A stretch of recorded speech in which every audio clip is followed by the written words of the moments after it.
In this session, I'd like to talk a little bit about evaporative cooling maintenance.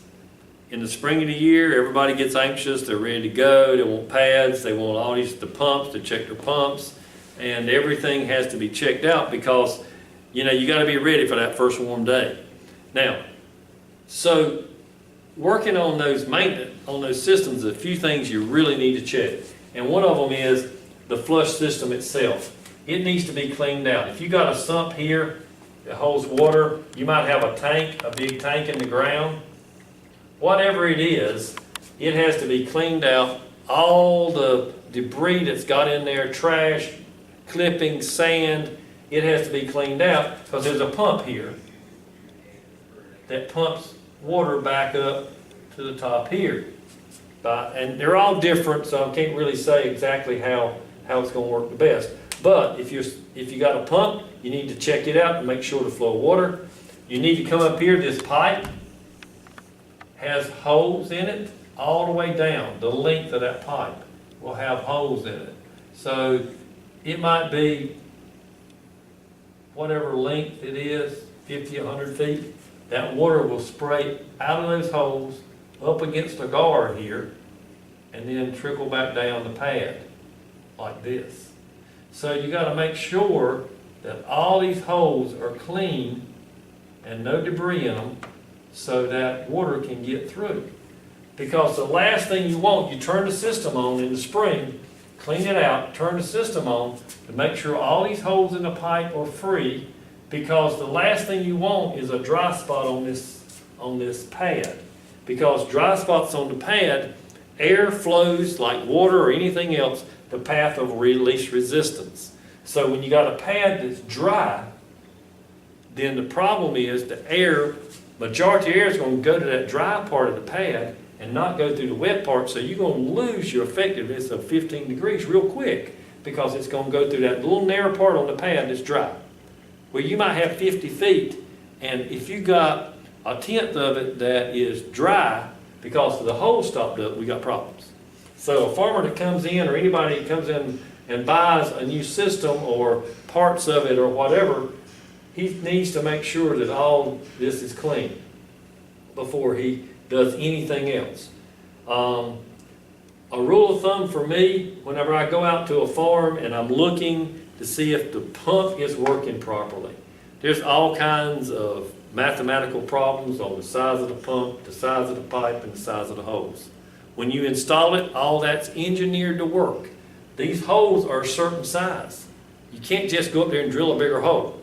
You got to leave those holes the right size to get the right amount of water on the pad, because if you drill the holes out, then water will flow everywhere outside the pad.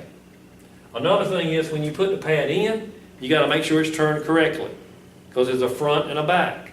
If it's turned the wrong way and air is coming in this way, and you turn the pad around, and most of the time there's arrows on the side of the pad saying which way it needs to go.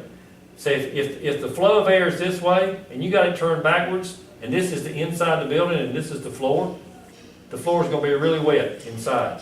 Because the air is going to pull the water off the pad. If you turn it around correctly, the way it's made with a zigzag design, the water is going to flow this way and back this way and this way and back, and it never will wet the floor on the inside. So the easiest way you can tell is if the floor is wet, you got the pads turned around wrong, and you need to turn them back around. So that's important to know. I was talking about my rule of thumb. When I walk up to a pad to see if it's got the right flow, I usually, come around like this. I put my hand up on the pad like this is the pad, and I stick my thumb out, and if I get a stream of water, I leave my fingers open like this. If I get a stream of water running off the end of my thumb, that tells me that the pump's doing good. And all these holes are open, basically. Now that's just a quick way to determine if you got a good flow or not. If it's not dripping off the end of your thumb on a steady basis, if it's just drip, drip, you don't have a good flow of water. You got a problem. Another problem you need to work at is keeping the pad clean on the surface. And especially on the outside, if it's white, really white, you got a lot of salt buildup. and you got to get that salt off, and that's hard. A lot of time it's water. Your hard water will have create a salt mineral buildup out here, and it'll be white looking. Another problem we have is algae. We got chemicals that you can buy to put in the sump pump that can be pumped up on a steady basis to get rid of the algae growth that's on a pad.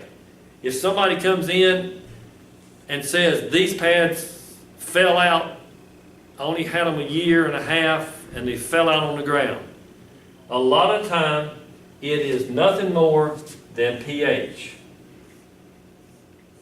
That's the acidity of the water. So if a person has a high pH, and a high pH is 7+. So if you got a high pH of 7+ in your water, and of course the water has to be tested to determine that, it will turn these pads into mush, and they'll just fall out. And a lot of times we have that problem. It's not a pad problem, it's a water problem. And the farmer needs to know that anyway. And there's ways to fix that. So you have to check the pH, check the salt buildup, check the algae buildup. And another big problem we have is rodents in the winter. Rodents love to get down in here and build them a little nest, and they make that nest out of one corner of the pad. So that creates a big problem. They're expensive, but they last a long time if they're maintained properly and are cleaned out. So clean the sump, clean the pipe, clean the hose, and once in a while, depending on your water, you might have to dump all this water out of the sump and refill it. And some people have to do it on a regular basis to maintain the quality of the pad.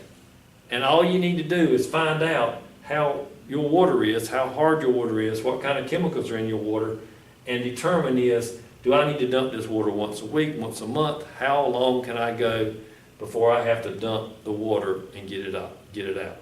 The term they use, if you see the term, it's called bleed off. They bleed this system off and refill it. And some people put timers on it, so it dumps out in a ditch or a field or something on a regular basis and refills.